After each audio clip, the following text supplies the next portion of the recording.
السلام عليكم حبايبنا، اخباركم ايه؟ النهارده هنتكلم مع بعض عن الباور البطاريه، وهو ثالث نوع من انواع الباورات. اتكلمنا عن اول نوع اللي هو الكيونيتد، واتكلمنا عن الباور الهواء. روح شوف الفيديو بتاعهم لو انت كنت شفتهم. النهارده هنتكلم مع بعض عن الباور البطاريه، وازاي اركب البونت عليه وازاي اخلعها. موضوع بسيط خالص، نفهم فكرته ونقرب مع بعض كده.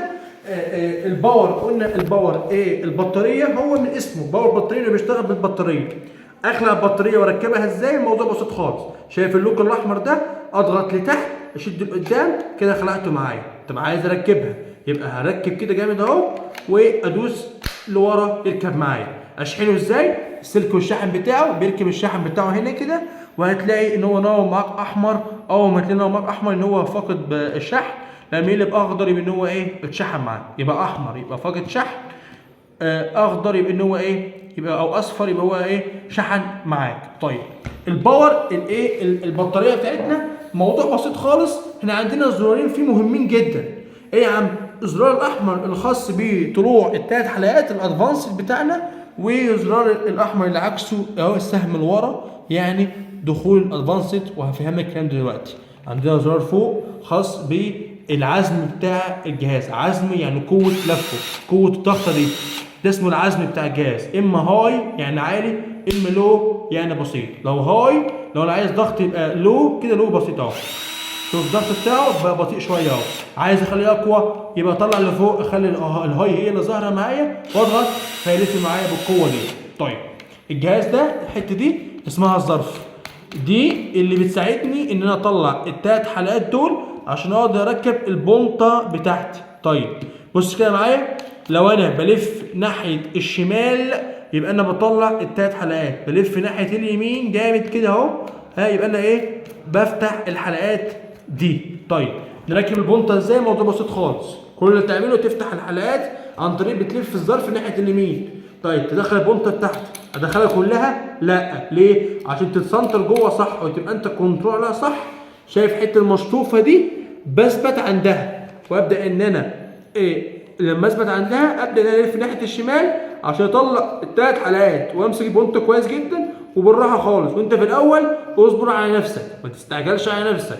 انت مش هتلفها زي القديم، انت لسه بتبدا اهو، بالراحه خالص اهو. لوك جامد جامد، خلاص كده انت اهو شغال. بص كده البونطه مش يعني ما حلقتش معايا، ما بتلفش معايا في كذا اتجاه، هي كده متسنطره صح اهي.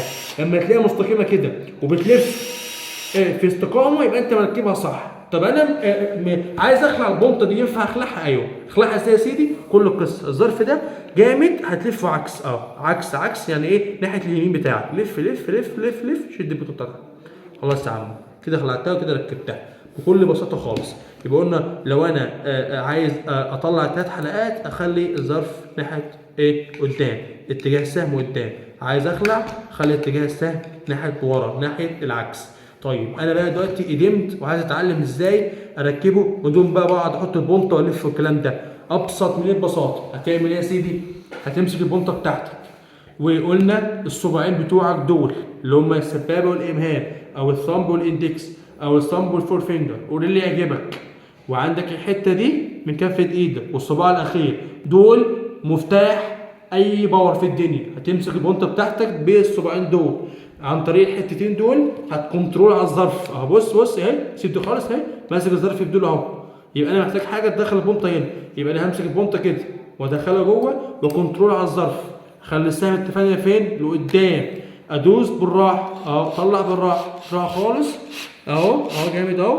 مسك كده، امسك الظرف جوز جدا وادوس، شكرا كده مسك معايا اهو. عايز اخلعها بدون ما افك الظرف بايدي، انا قدمت وبقيت ما شاء الله شغال. هتدوس على الريفرس. بعد كده تعمل ايه؟ تمسك الظرف، فك الباور بتاعك بالراحه خالص، تخلع معاك البونطه. ده كان فيديو النهارده عن الباور البطاريه. الباور ده حلاوته ان انت تقدر تكنترول على الضغط بتاعك. بص كده براحتك خالص تكنترول. اما الباور الهواء مصيبه. ليه؟ ان الضغط فيه مش اندر كنترول، فده دايما هتلاقيه مستخدم في غياب الباور الكاليوليتد. ده كان فيديو النهارده عن ازاي استخدم الباور البطاريه.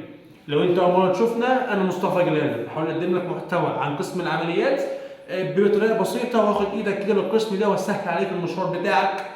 ان شاء الله كده نشوفكم على خير في الفيديو الجاي. لو انت على اليوتيوب مش تعمل لايك وشير سبسكرايب، لو انت على البيج على الفيسبوك مش تعمل لايك للبيج وتاج لكل اصحابك، شير للبيج على قدر المستطاع. ربنا يجزيك خير. اشوفك على خير في الفيديو الجاي. سلام.